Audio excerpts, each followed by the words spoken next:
Yes, we can turn back the boats. And in it, we laid out the principles. You close the door if you want to beat the gangs. And importantly, you stop them landing on our shores.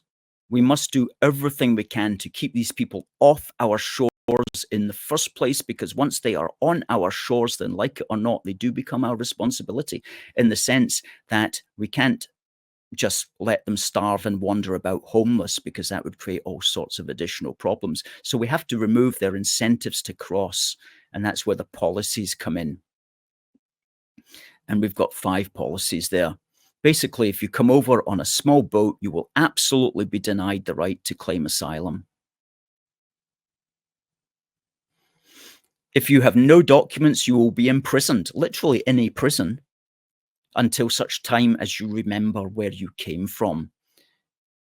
If you have documents, you will be sent back to your home country forthwith. And countries, people always say, well, Alistair, what happens if they can't, if the countries won't take them back? You know, what do you do in a situation like that? Well, we can make it worthwhile for countries to take them back. For example, we could cut their foreign aid if they don't take them back, and we could impose restrictions or outright bans on their people coming to this country on work visas, or even on tourist visas, or on student visas. And we could also declare many more countries safe, such as we could declare Vietnam, Turkey, and Brazil safe to enable faster deportation.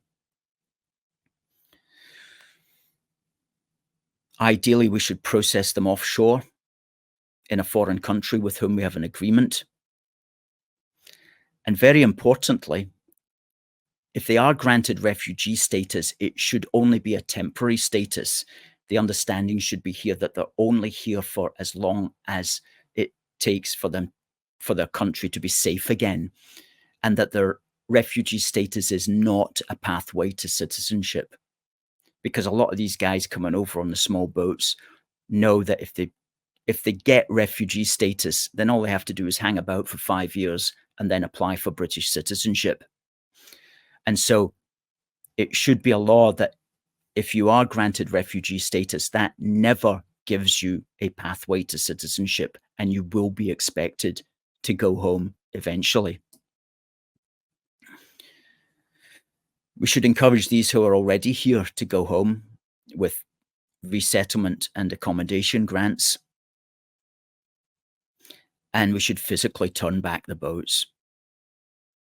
And we detail here how that can be done, because all that is lacking is the political will.